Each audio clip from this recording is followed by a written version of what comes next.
menos puntos demos en la sutura capsular será mejor para evitar retracciones.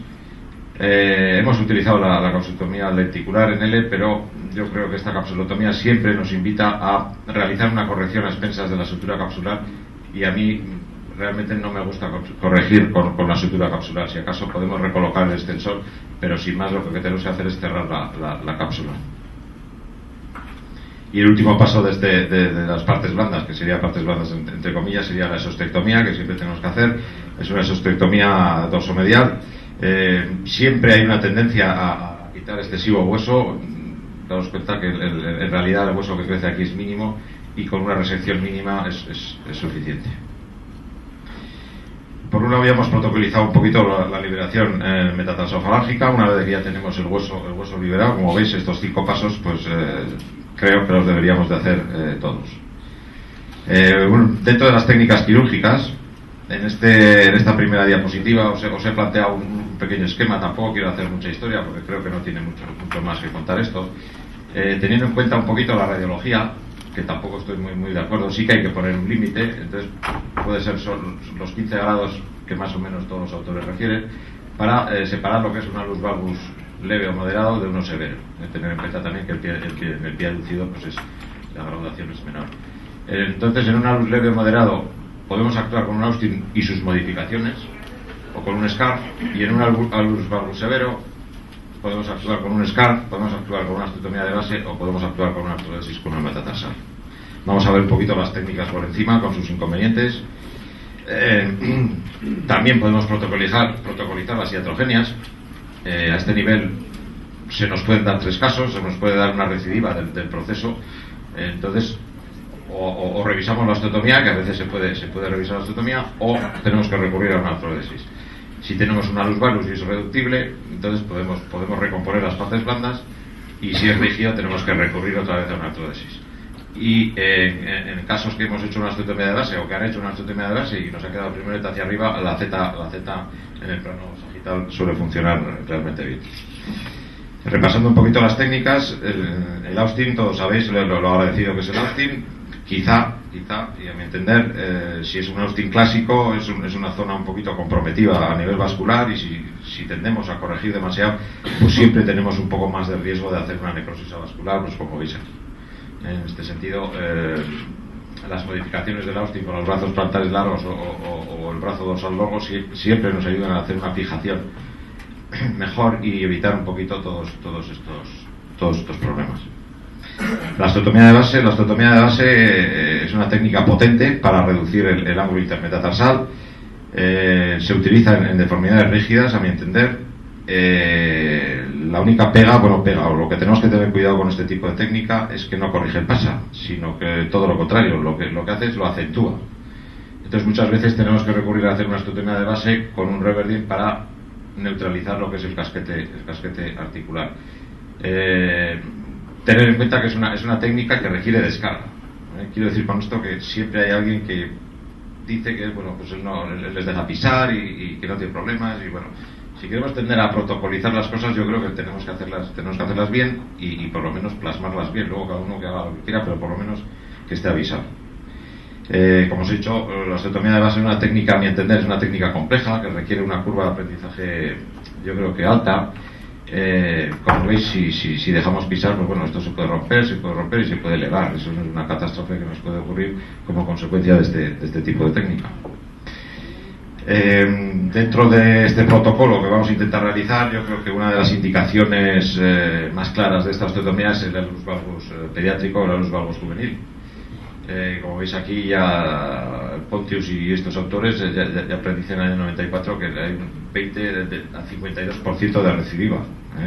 Entonces daros cuenta que siempre es por emplear una técnica que es insuficiente. Entonces a este nivel el realizar una osteotomía de base yo creo que sería la indicación más adecuada hoy en día de la osteotomía de base. La artrodesis metatarsal, al igual que la osteotomía de base, nos permite unas grandes correcciones. Se utiliza, sobre todo, creo yo, debemos utilizarla en la hipermería del primer radio, o cuando tenemos una artrosis o una inestabilidad a nivel de esa comparativamente un poco la artrodesis con el Austin, si bien la artrodesis nos corrige ángulos más elevados, además de estabilizarnos el medio pie, el inconveniente es que requiere una mayor disección, una descarga posoperatoria. Igual que antes os he dicho, hay que mantener estos criterios. A mayor disección, mayor edema y bueno, la cosa se complica un poco en este sentido, ¿no? Comparativamente con el Austin. Y si comparamos con la osteotomía de base, a diferencia de la osteotomía de base, tenemos un mayor contacto óseo, lo cual nos facilita el empleo de fijaciones internas, que hoy en día, bueno, nosotros estamos utilizando las placas estas. Es preferible esta técnica, entre luego, en fumadores y posmenopáusicas, que al haber más contacto óseo minimizamos, entre comillas, la posible falta de consolidación. La pega es que no podemos utilizarlo en pacientes pediátricos, evidentemente, y el acortamiento que podemos producir con el lápidus, que luego nos hablará aquí el compañero Balaguer, también es uno de los inconvenientes. Para explicar un poquito lo que es una indicación clarísima de lo que es una osteotomía, una artrodesis con una metatarsal, pues sería esto. Es una hipermovilidad acusada en el primer segmento. Esta se ve muy bien. Veis que cómo sube, cómo baja el metatarsiano. Esa sería la indicación para mí más clara de hoy en día de la artrodesis con una metatarsal. Como veis aquí en las placas, veis el pie derecho, un ángulo intermetatarsal de 22 grados. Fijaos aquí cómo está la metatarsal y la reducción del ángulo con la estabilización del sesamoide en su sitio. Esta sería la indicación de este tipo de técnica. Al igual que antes, voy a enseñar un poco ese sería un pie que está intervenido. Veis el bloqueo que hay a este nivel, y este es el pie que está sin operar. Esa es la diferencia de esta técnica y la bondad de esta técnica. SCARF es otra de las técnicas que os he comentado antes. Yo soy un defensor del SCARF. Tiene muchas cosas buenas. La más importante para mí es el respeto a la vascularización del primer radio. Si os fijáis donde actuamos, estamos en una zona que está realmente, no actuamos aquí como puede ser en el Austin. Además de corregir el intermetatarsal, podemos corregir el PASA con esta técnica. Nos permite una fijación interna de diferentes formas, porque tenemos mucha zona para poder fijar, y además podemos hacer una carga posoperatoria. Mancuso ya nos decía que la relación que había entre la longitud del primer metatarsiano y el aumento del ángulo intermetatarsal. Pedro ya nos habla también de la contractura de partes blandas como un papel esencial en el desarrollo del alus valgus. La ley de Davis, que todos conocemos, es la adaptación funcional de partes blandas, lo cual significa que a mayor intermetatarsal, mayor contractura lateral. A mayor ángulo, todas estas estructuras se van contrayendo. Entonces, una de las opciones que nos permite el SCARF, que ahora vamos a ver, es la descompresión longitudinal como opción para reducir ángulos intermetatarsales ya elevados. Estamos hablando de 20-22 grados. ¿Qué es la descompresión longitudinal? La descompresión longitudinal es un acortamiento del primer metatarsiano. Hay que acortar el primer metatarsiano, no acortar la falange, porque esto no va a tener un efecto en el aparato flexor, pero sí va a tener, el acortamiento del primer metatarsiano sí va a tener un efecto a ese nivel. Si es un acortamiento pequeño, yo lo cifro en 2, 3 milímetros, incluso 5, podemos compensar ese acortamiento con una flexión plantar de la cabeza.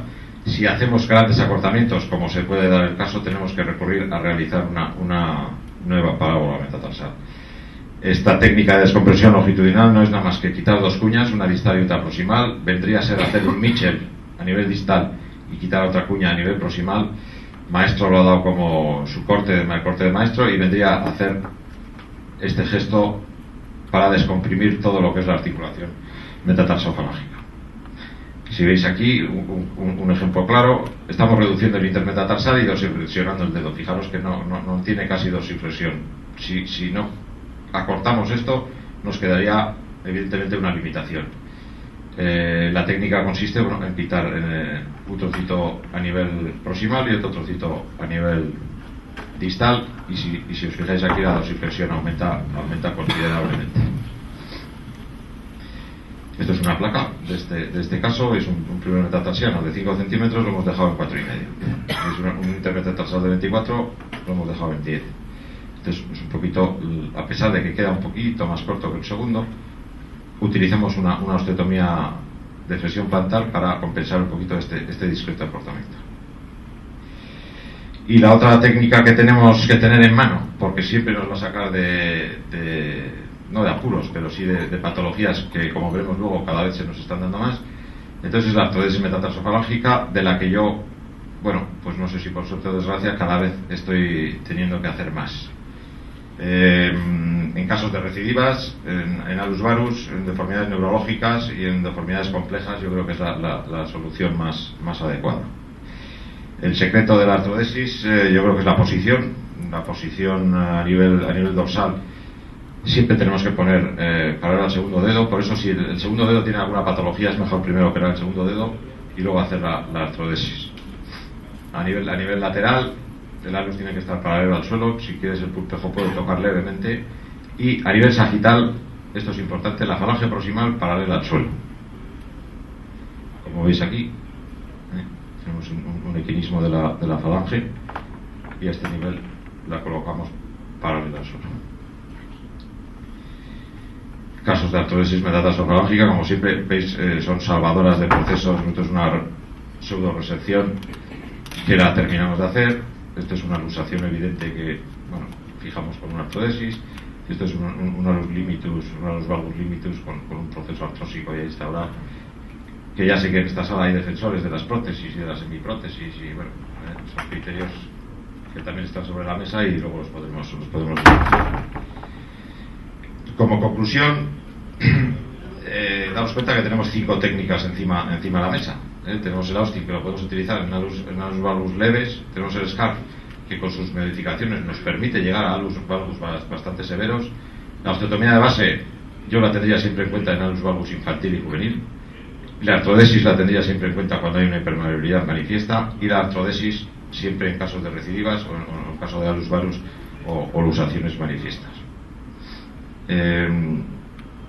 Como veis aquí, os he puesto que los protocolos nos van a ayudar, evidentemente nos van a ayudar a hacer una práctica quirúrgica mucho más correcta. Si os fijáis aquí, esta cirugía ha fallado. ¿Por qué ha fallado? ¿Me puede decir alguien? Vamos a hacer un poco interactivo esto. Exactamente, esto aquí hay una hipermovilidad manifiesta, entonces le han hecho un Austin y eso está recidivando. Entonces el protocolo ya te está diciendo, si tú tienes una hipermovilidad manifiesta, evidentemente tienes que actuar aquí. Este otro caso, ¿qué ha pasado ahí?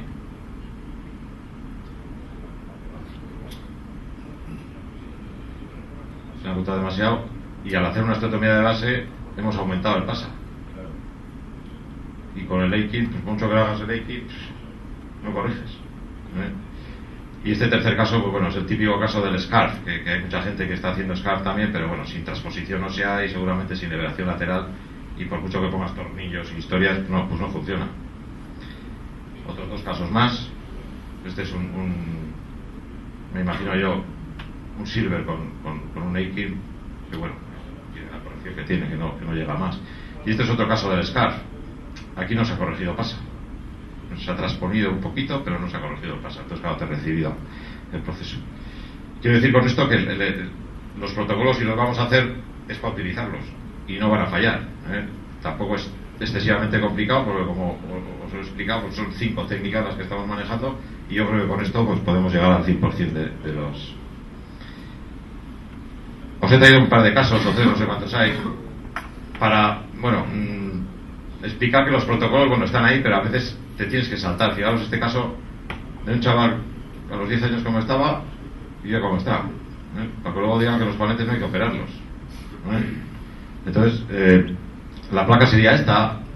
En teoría podría estar indicada una osteotomía de base. Fijaros el primer metatarsiano que largo es, las carillas articulares como están.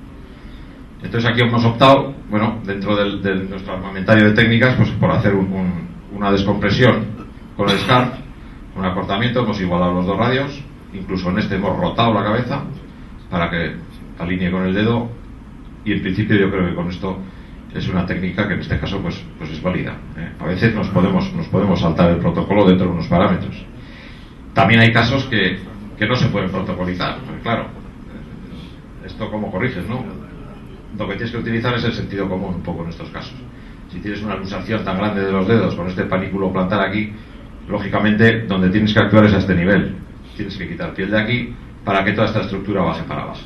Aparte de hacer una artrodesis en el primer segmento, solamente este gesto quirúrgico nos va a hacer que los dedos bajen para abajo, además de trabajar en los dedos. Y por último, sin ningún afán de polemizar, pero sí que es verdad que cada día nos encontramos con más casos de una nueva patología que está en el mercado, que sea por lo que sea, pero que está en el mercado. Como veis, pues bueno, veis estas placas y cada vez pues cada vez veis este primer radio. Fijaros cómo está aquí, sin consolidar. Fijaros la cabeza esta. Entonces son patologías que vamos viendo pues cada vez más a menudo. Fijaros esto.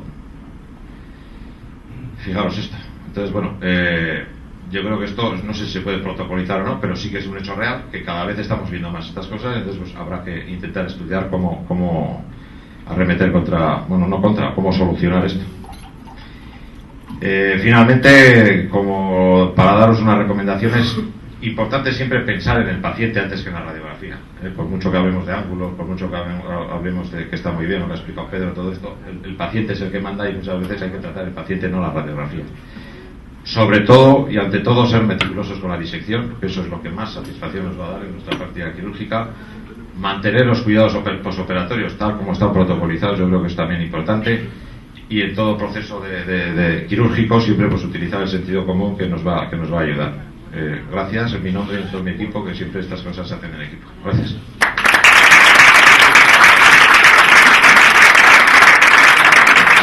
Muchas gracias, Rafael, por tu colaboración como todos los años.